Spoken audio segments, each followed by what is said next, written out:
तो दोस्तों इस फिल्म की कहानी शुरू होती है उरुग्वे से, जहां की ओल्ड क्रिश्चियंस नाम की रग्बी टीम अपने एक मैच के लिए उरुग्वेन एयरफोर्स फ्लाइट 571 से चिली के लिए 13 अक्टूबर 1972 को निकलती है, जिसमें रग्बी टीम के प्लेयर्स, उनके दोस्त और रिश्तेदारों को मिलाकर 40 यात्री होते हैं और इनके अलावा 5 लोगों का फ्लाइट क्रू भी होता है।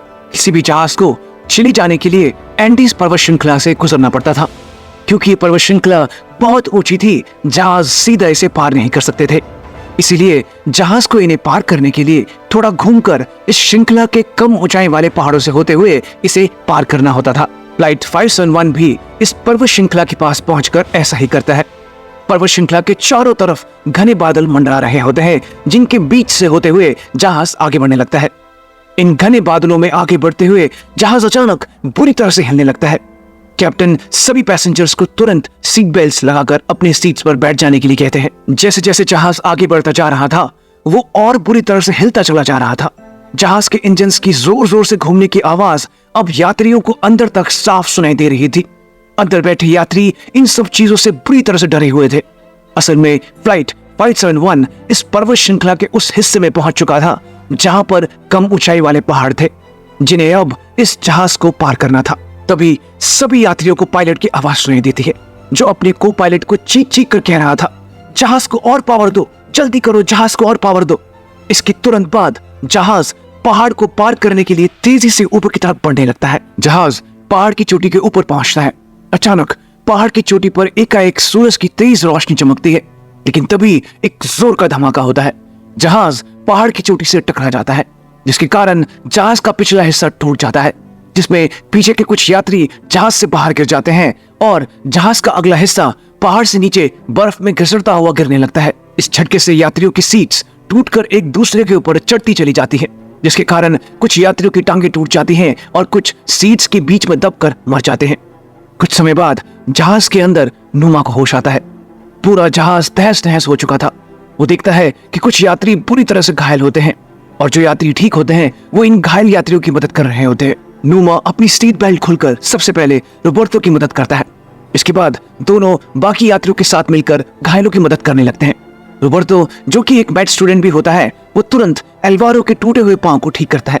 तभी इन्हें जहाज के आगे वाले हिस्से से आवाज आती है, पायलट अभी भी जिंदा है, जल्दी आओ। एडुआर्डो, नुमा और गुस्तावो जहाज के आगे के शीशे को हटाते हैं। अंदर रोबर्तो पायलट से बात कर रहा होता है, जो अपनी आखिरी सांसें ले रहा था। रोबर्तो उससे जहाज के रेडियो के बारे में पूछता है। पायलट उसे बताता भी है, लेकिन रेडियो खराब हो चुका था। तभी मदद के लिए जहाज के पिछले हिस्से से बाकी लोगों की आवाजें आने लगती हैं। सभी दौड़ पड़ते हैं, सिवाय नुमा के, जिसे आखिरी सांसें लेता पायलट देखकर कहता है, भगवान तुम लोगों की रक्षा करे। जिसके बाद वो मर जाता है। कुछ समय में रात हो जाती है। ये सभी लोग क्रैश में तो बच गए थे, लेकिन रात को इस जगह की कड़कड़ाती ठंड से बचना बहुत मुश्किल था, जो कि -30 डिग्री पहुंच चुका था। सभी लोग जहाज के टूटे हुए हिस्से के अंदर होते हैं, जिसके मुंह को इन लोगों ने बैग्स और सूटकेस से बंद कर दिया था, लेकिन ठंड फिर भी बहुत थी। सभी लोग बुरी तरह से कांप रहे होते हैं और एक दूसरे से लिपटकर ठंड से जैसे तैसे जूझ रहे होते हैं। ठंड इतनी होती है कि जख्मी क्या, ठीक लोग भी चीख चीख कर रोने बिलखने लगते हैं, जिनमें से कुछ की अगली सुबह मौत भी हो जाती है। सूरज की लाल रोशनी धीरे धीरे जहाज की खिड़की से अंदर आती है। नुमा और बाकी सभी लोग जहाज से बाहर निकलते हैं। इन्हें अपनी आंखों पर यकीन ही नहीं होता। दूर दूर तक बर्फ की सफेद चादर के अलावा कुछ नहीं होता। इनमें से किसी को भी ये नहीं पता था कि आखिर ये लोग है कहाँ। मार्सेलो, जो कि रग्बी टीम के कैप्टन थे, वो नुमा, रोबर्तो, एडोल्फो और बाकी सभी लड़कों के साथ मिलकर सबसे पहले जहाज को खाली करते हैं, ताकि सभी लोगों के लिए अच्छी जगह हो सके। इसके बाद खाने की जो भी चीज मिलती है उसे एक जगह इकट्ठा करते हैं। घायलों को धूप में लिटा देते हैं और मरे हुए लोगों के शरीरों को एक तरफ इकट्ठा करके रख देते हैं। इस क्रैश के कारण अब तक 11 लोगों की जान जा चुकी थी। इसके बाद मार्सेलो सबको खाने में एक बिस्किट और एक बादाम देते हैं। दूसरे दिन की भी रात होने लगती है। मार्सेलो सभी लड़कों को कहते हैं कि आज हमें अच्छे से जहाज का मुंह बैग से बंद करना है, ताकि ठंड अंदर ना आ सके। तीसरे दिन नांदो को भी होश आ जाता है, जो होश में आते ही अपनी बहन सुजाना और माँ के बारे में पूछने लगता है। रोबर्टो उसे बताता है कि उसकी माँ गुजर चुकी है और उसकी बहन सुजाना जिंदा है, लेकिन उसकी भी हालत बहुत खराब है। ये सुनते ही नांदो रेंगते हुए अपनी बहन के पास पहुंच जाता है और उसे गले लगाकर बैठ जाता है। मार्सेलो नांदो को बताता है कि ये सभी यहाँ 3 दिनों से फंसे हुए हैं। इस पर नांदो कहता है कि हमारी मदद के लिए कोई आ भी रहा है। अगले ही पल सभी लड़के मदद के लिए प्लस साइन बनाने लगते हैं। कुछ ही समय बाद इन्हीं जहाज इनके एरिया में चक्कर लगाता दिखता है, जिसे देख ये सभी मदद के लिए चीखने लगते हैं और कुछ शीशे को चमकाकर उस जहाज की तरफ इशारा करने लगते हैं।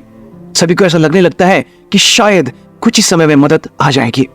अगले दिन भी इन सभी को जहाज की आवाज आती है, लेकिन कहीं दूर से। एडुआर्डो सभी को कहता है कि एंडीज पर्वत श्रृंखला बहुत बड़ी है। कल रेस्क्यू टीम हमारे एरिया में सर्च कर रही थी और आज वो किसी दूसरे एरिया में सर्च कर रही है। मेरे ख्याल से कल उन्होंने हमें देखा ही नहीं। तभी मार्सिलो कहता है हमें रेस्क्यू टीम पर विश्वास रखना होगा। हम सभी इस ग्रुप में सबसे बड़े हैं।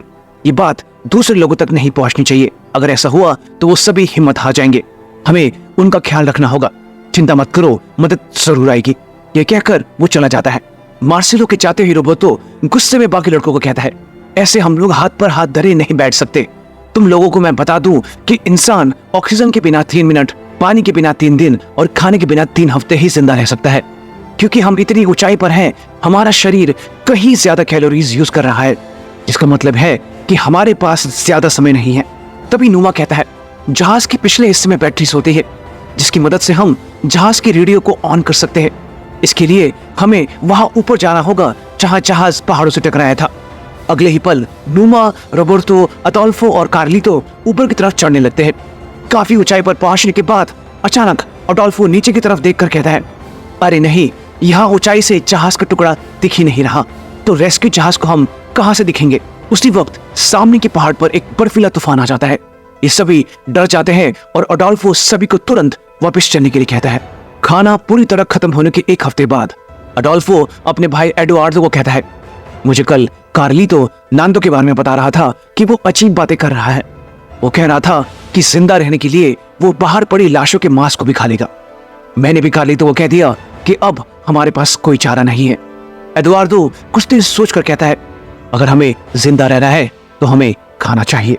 खाने की इतनी कमी हो गई होती है कि कुछ अपने चोटों के ऊपर जमी पपड़ी को खा रहे थे और कुछ पहाड़ों पर उगी छोटी घास को, पर इससे फायदा कुछ नहीं हो रहा था। उसी दिन शाम को सभी यात्रियों में बहस शुरू हो जाती है। जहाज के लोग 2 गुटों में बढ़ जाते हैं। आधे लोग ये कहने लगते हैं कि कोई रेस्क्यू टीम हमें बचाने नहीं आने वाली। हम लोगों ने 7 दिनों से खाना नहीं खाया। अगर हम लोग ऐसे ही अपनी भूख को मारते रहे तो जल्दी हम सब मारे जाएंगे। बाहर लाशें पड़ी है, हमें उनका मांस खाना ही होगा। दूसरा गुट जो इस चीज के लिए तैयार नहीं होता, वो कहने लगता है कि अगर हमने ऐसा किया तो ईश्वर हमें कभी माफ नहीं करेगा और ऐसे किसी की लाश को खा जाना गैर कानूनी होगा। हमें कोई हक नहीं कि उनकी मर्जी के बिना हम उनकी लाशों को अपनी खुराक बना ले।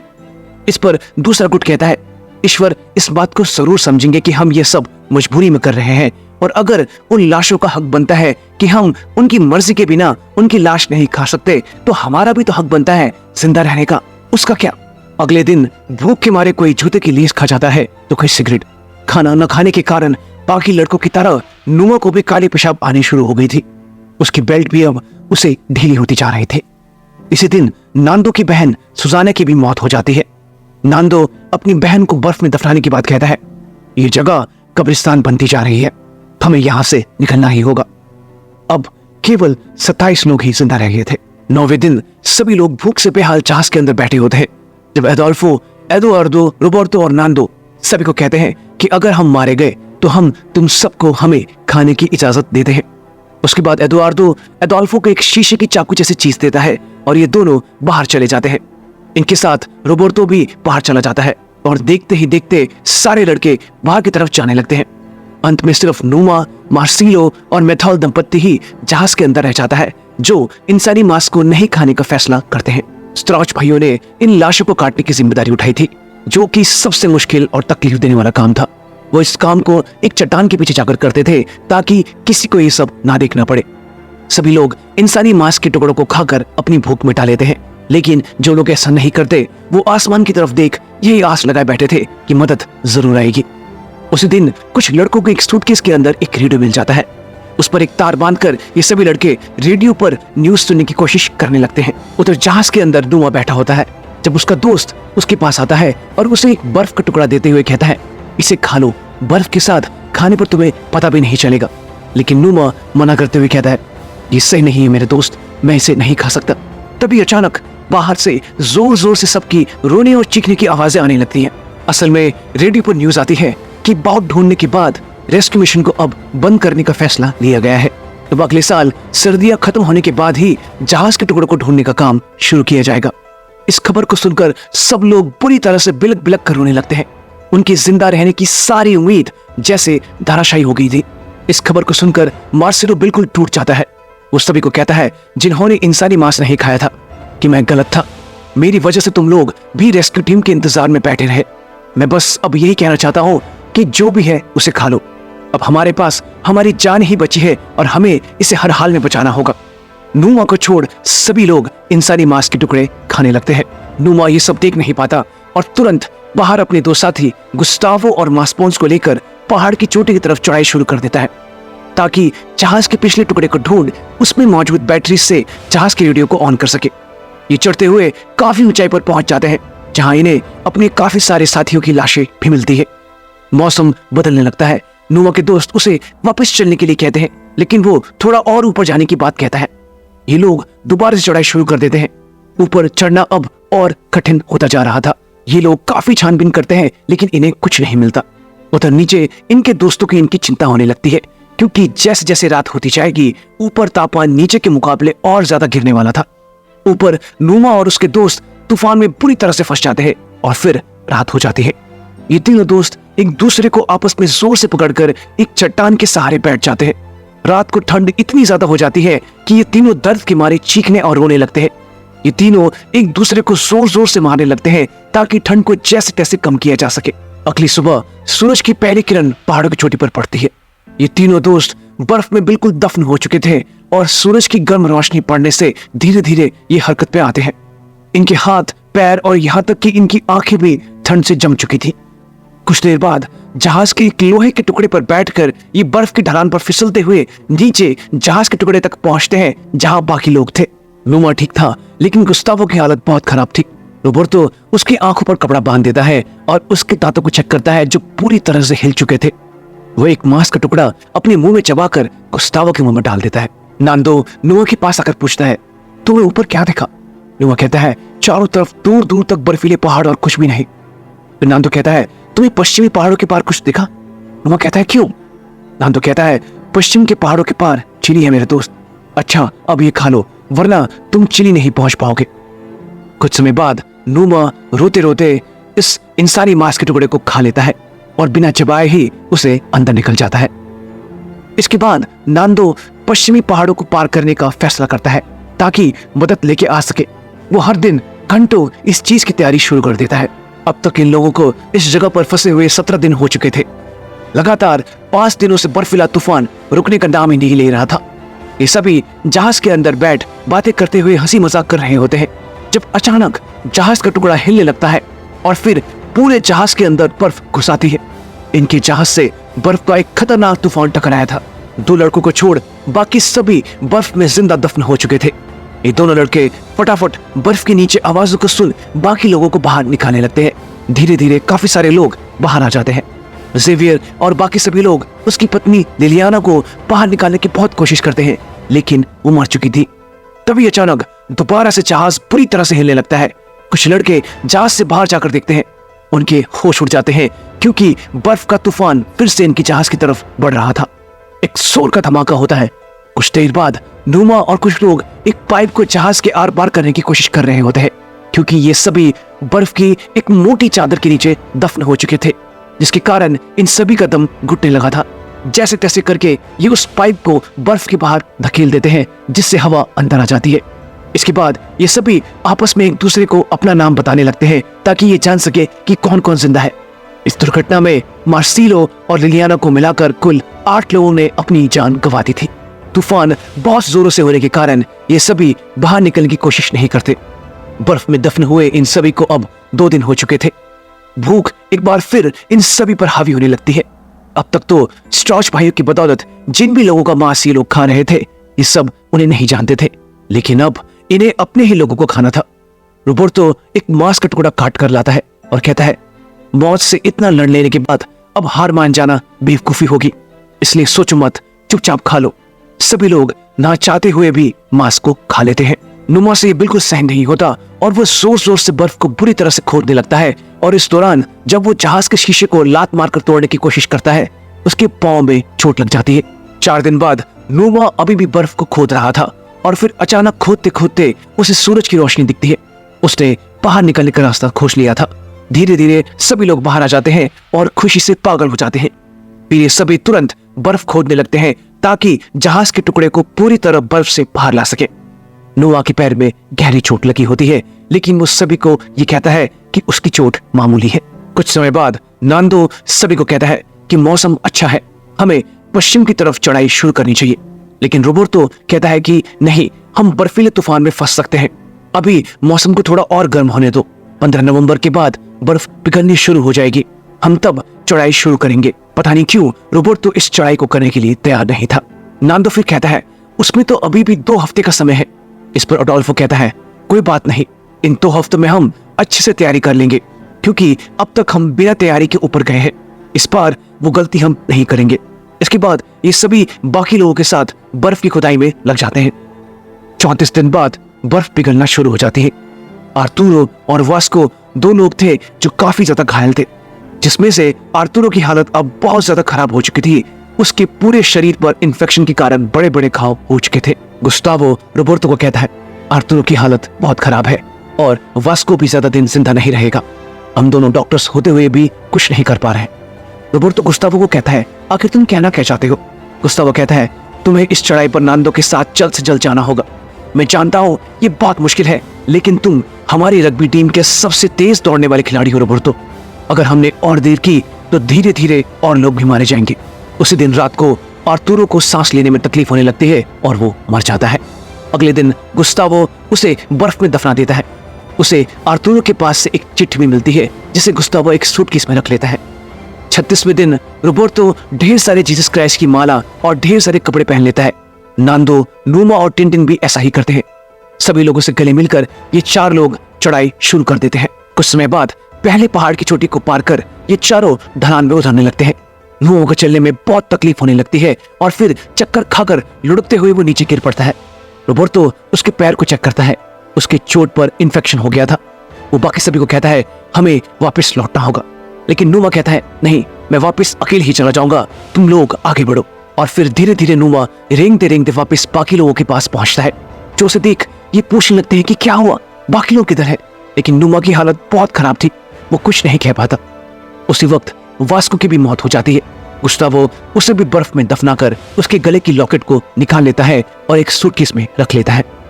पैर की चोट के कारण नुमा बाकी लोगों की मदद नहीं कर पा रहा था, जिसके कारण वो बहुत निराश हो गया था। उसकी चोट की इन्फेक्शन धीरे धीरे बढ़ती जा रही थी। 2 दिन बाद नुमा को नांदो नींद से जगाता है। उसे देख नुमा चौंकते हुए पूछता है अरे तुम लोग यहाँ क्या कर रहे हो? नांदो नुमा को बताता है कि आगे बढ़ते हुए उन्हें जहाज का पिछला हिस्सा मिल गया, जिसके आसपास बहुत सारा सामान बिखरा पड़ा था, जिसमें उन्हें कुछ रम की बॉटल्स, सिगरेट के पैकेट्स और कुछ चॉकलेट्स भी मिली। फिर वो एक चॉकलेट नुमा को देता है। नुमा चॉकलेट को बिना छीले ही खाने लगता है। नांदो कहता है अरे क्या कर रहे हो, रुको। फिर वो रैपर को उतार कर नुमा को देता है। इतने दिनों बाद चॉकलेट को खाकर नुमा को बहुत सुकून मिलता है। इसके बाद नांदो कहता है तुम सही थे नुमा, हमने एक रात बाहर गुजारी और बड़ी मुश्किल से जिंदा लौटे हैं। हमें और तैयारी की जरूरत है। इसके अलावा हमें जहाज के पिछले हिस्से में बैटरीज भी मिल गई। बैटरीज को यहाँ लाना मुमकिन नहीं था, इसलिए हमने ये फैसला लिया है कि हम यहाँ जहाज से रेडियो निकालकर बैटरीज के पास ले जाएंगे। रोबर्तो के मुताबिक रॉय ने पोर्टेबल रेडियो ठीक कर दिया था, वो जरूर जहाज के रेडियो को भी ठीक कर देगा। रेडियो और बाकी जरूरी सामान इकट्ठा कर अगले दिन सुबह सुबह ही नांदो, रोबर्तो, रॉय और टिंटिन जहाज के पिछले हिस्से की तरफ चढ़ाई शुरू कर देते हैं। उस जगह पहुंचकर रॉय और रोबर्तो रेडियो को ठीक करना शुरू कर देते हैं। काफी देर रेडियो के तारों को जोड़ने के बाद अचानक रेडियो ऑन हो जाता है। रोबर्तो तुरंत रेडियो पर मदद के लिए पुकारने लगता है, लेकिन रेडियो कुछ देर चलकर बंद हो जाता है। ये फिर कोशिश करने लगते हैं। उधर टिंटिन को जहाज के अंदर बहुत ज्यादा मात्रा में वाटरप्रूफ फैब्रिक मिलता है, जिससे जहाज के कुछ पाइप्स को कवर किया गया था। वो इसे नांदो को दिखाते हुए कहता है कि ये कपड़ा हमारे काम आ सकता है, हमें इसे वापस लेकर जाना चाहिए। उधर रोबर्तो और रॉय अभी भी रेडियो को ऑन करने की कोशिश कर रहे होते हैं कि तभी एक शॉर्ट सर्किट होता है और रेडियो खराब हो जाता है। सभी बहुत निराश हो जाते हैं और जहाज के इस टुकड़े पर एक मैसेज लिखते हैं कि आज नवंबर 24, 1972 है और करीबन 17 लोग अभी भी फ्लाइट 571 के क्रैश में जिंदा बचे हुए हैं। जिसके बाद ये वापस लौट जाते हैं। उधर नूमा की हालत बहुत खराब होती जा रही थी। उसकी भी पीठ पर आर्तुरो की तरह ही गहरे घाव होने लगे थे। एक बार फिर खाना खत्म होता जा रहा था। नौबत ये थी कि हड्डियों से चिपके मांस को निकाल कर खाना पड़ रहा था। नूमा का दोस्त पांचो कुछ मांस के टुकड़े उसके लिए लेकर आता है, लेकिन नूमा उसे खाने से मना कर देता है। पांचो कहता है, तुम ऐसी हिम्मत कैसे हार सकते हो मेरे दोस्त? नूमा कहता है, मैं हिम्मत नहीं हार रहा, मैं मर रहा हूं मेरे दोस्त। मुझे बहुत दुख होता है कि मैं तुम सबकी अब मदद नहीं कर पाता। पांचो कहता है, पागल हो गए हो क्या? अपने बारे में सोचो मेरे दोस्त। नूमा मुस्कुराते हुए कहता है, अपने बारे में सोचूं? मैं 25 साल का हो चुका हूं। मैं घर जाना चाहता हूं, अपने माता पिता से मिलना चाहता हूं, नाचना चाहता हूं, गाना चाहता हूं, हंसना चाहता हूं, रोना चाहता हूं। तभी पांचो कहता है, तो रो लो मेरे भाई। रोने से मन हल्का हो जाता है। ये सुनते ही नूमा पांचो को गले लगाकर पूरी तरह फूट फूट कर रोने लगता है। शाम को नांदो, रोबर्टो, रॉय और टिनटिन भी वापस पहुंच जाते हैं। वो सभी को बताते हैं कि रेडियो का प्लान तो नहीं चला, लेकिन उन्हें ये वाटरप्रूफ फैब्रिक मिला है जिसके जरिए स्लीपिंग बैग्स बनाई जा सकती है जो रात में बाहर रुकने में इनकी मदद कर सकती है। तभी नांदो रोबर्टो को कहता है, तो फिर हम कब निकलेंगे पश्चिम की तरफ? रोबर्टो कुछ देर चुप रहता है। असल में वो इस यात्रा पर जाना ही नहीं चाहता था, लेकिन सिर्फ नांदो का मन रखने के लिए वो कह देता है कि जैसे ही स्लीपिंग बैग्स तैयार हो जाएंगे हम चढ़ाई शुरू कर देंगे। कुछ दिनों बाद इन्हें रेडियो पर खबर सुनने को मिलती है। एक बार फिर से इस क्रैश की छानबीन शुरू की गई थी, लेकिन नांदो रोबर्टो को कहता है कि नहीं, हम इन बेवकूफों के भरोसे नहीं बैठ सकते। पहले भी वो हमारे ऊपर से गुजरे हैं और हमें देख नहीं पाए। हम लोग यहाँ 2 महीनों से फंसे हुए हैं। क्या उन्हें खबर भी होगी कि हम लोग यहाँ जिंदा है? रोबर्टो कहता है, लेकिन हम लोग जिंदा हैं। नांदो गुस्से में कहता है, इस तरह से जीने को तुम जिंदा होना कहते हो, और ऐसे कब तक हम जिंदा रह पाएंगे? रोबर्टो भी गुस्से में कहता है, तो तुम इस स्लीपिंग बैग्स के जरिए ये चढ़ाई करने की सोच रहे हो, है ना? वो इनके द्वारा बनाए गए स्लीपिंग बैग्स के 2 टुकड़े कर देता है।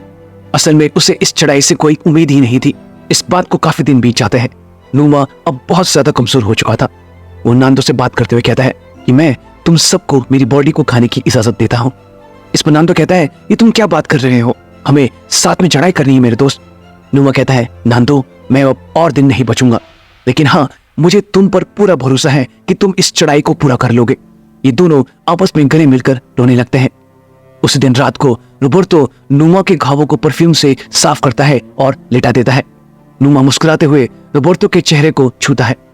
अगले दिन सुबह 11 दिसंबर 1972 को नींद में ही नूमा की मौत हो जाती है। गुस्तावो उसकी आंखों को बंद करता है जब उसे नूमा के हाथ में एक चिट्ठी मिलती है।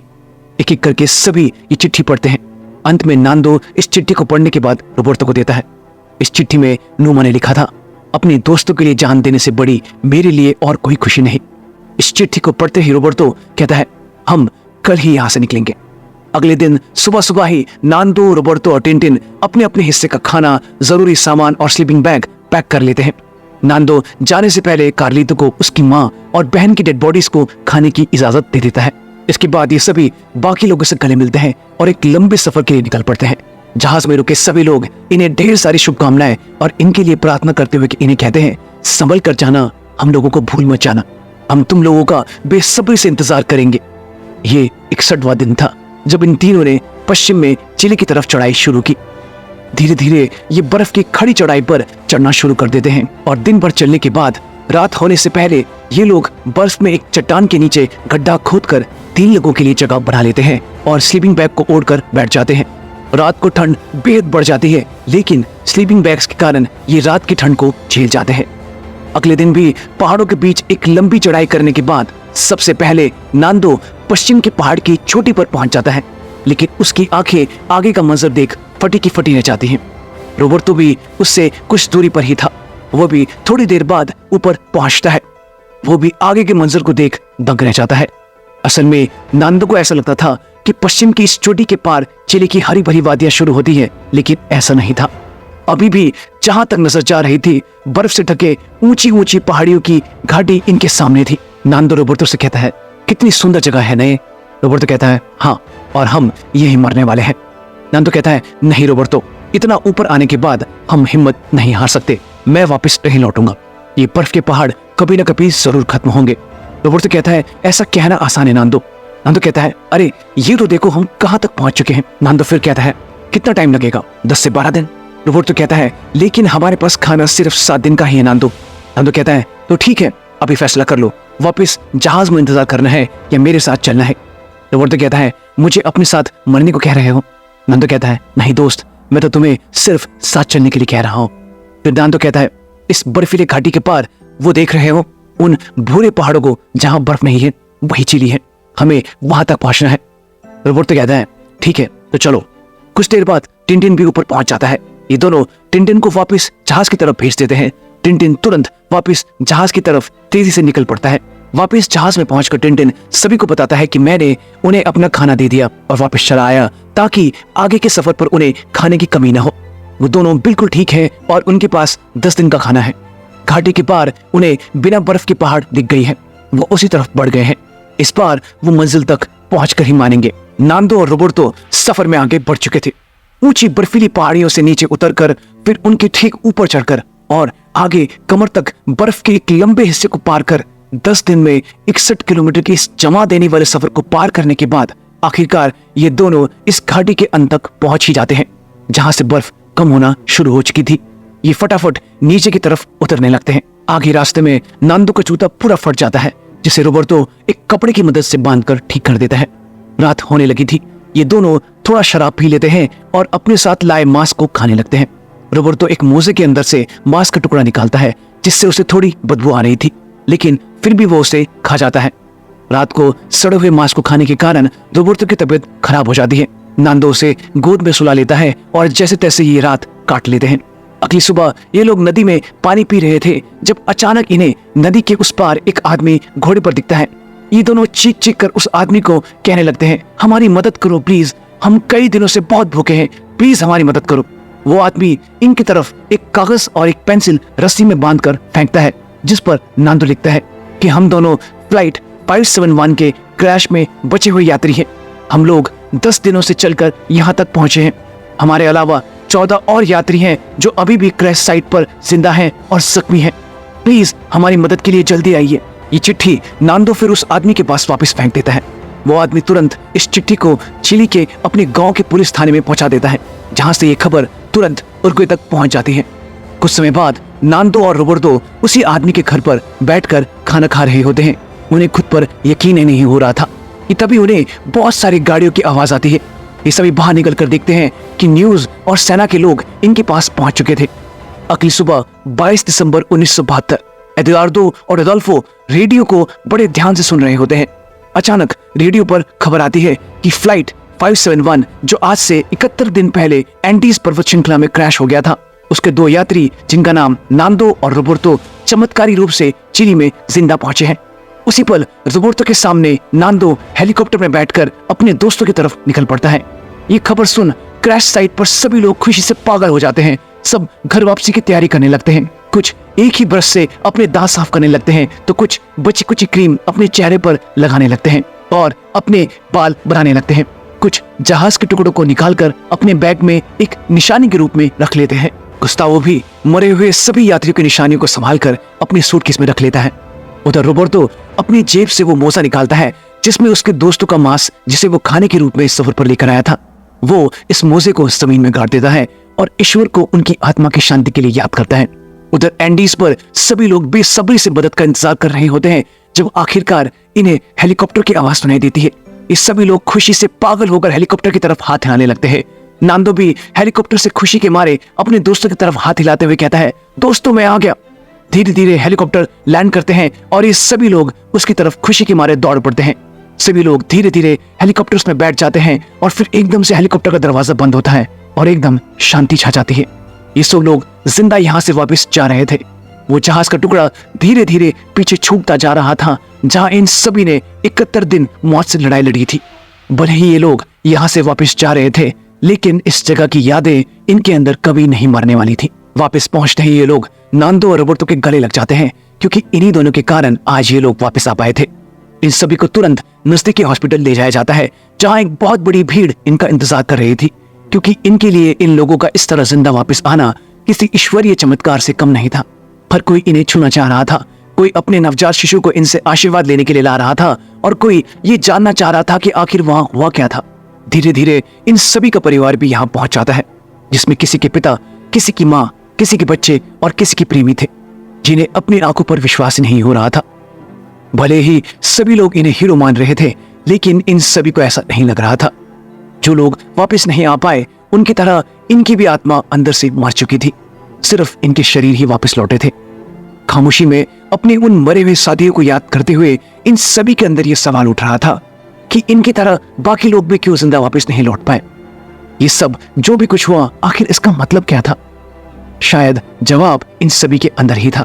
ये सभी और इनके जो दोस्त वापस नहीं लौट पाए, इनकी दोस्ती और एक दूसरे के लिए इनका प्यार ही वो कारण थी। इनका बचना कोई चमत्कार नहीं था। एक दूसरे का ख्याल रखकर, एक दूसरे के लिए कुर्बानी देकर, मौत से लड़कर ये लोग यहां तक पहुंचे थे।